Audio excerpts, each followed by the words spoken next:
It's really disturbing. It continues to be a trend. I'm thankful to be partnered up with one of the PR people in media, one of the best ones the White House has ever seen in fighting this cancel culture because it continues to be a problem. Uh, as I look at the flag and as I studied up on it a little bit, I don't see what they're seeing. I see two people that very well could be in harmony. Uh, there's a rifle in the picture. Okay, well, look at the times. Look where they're at. Minnesota.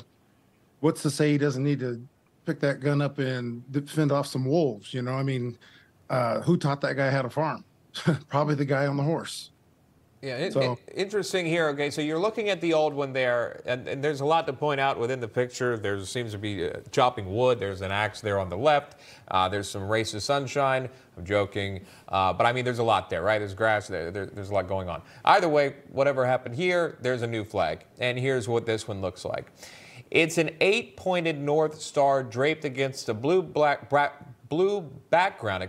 which is shaped like the state. The new flag will be raised officially on April 1st. So here it is. Here's your new design. I don't know if the creative department quit, what happened here, but either way, your thoughts if we can get that from you, Billy.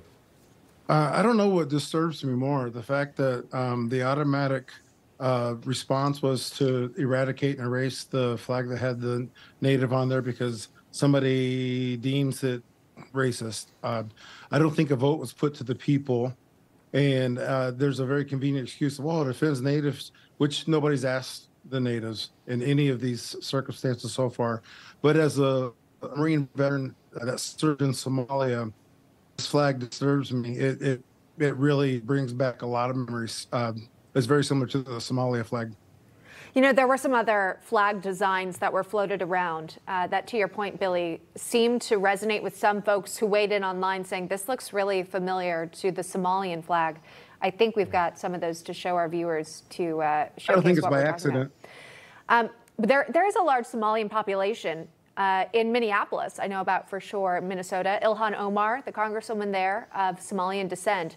So there it is. You kind of see it on your screen. Exactly. And if you're unfamiliar with the flag, if you look it up online, it is quite similar. But overall, Billy, just this trend we've seen, maybe you could speak more generically to it. This change, the fact that people today find certain things offensive and therefore automatically it goes up to a vote, it's changed. And perhaps in some cases, it's not even considered for a vote. Why is this happening?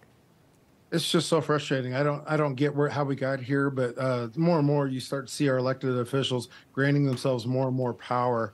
The person that introduced this legislation, Mr. Mike Freiberg, I believe his name is, he's pretty adamant about this is how it's going to be, and there's really going to be no input except for this 15-person committee he selected that has a very, very strong agenda. You keep that video up really quick because I wanted to get a comment on that. I mean, Billy, if we can.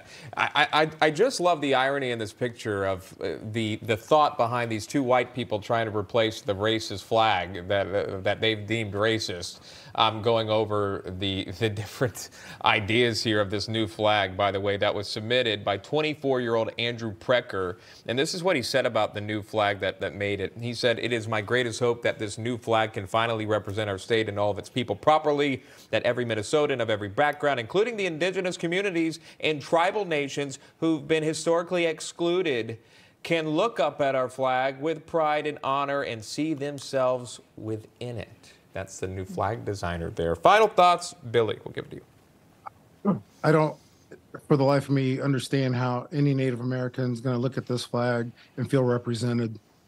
They're going to feel the loss of the old flag.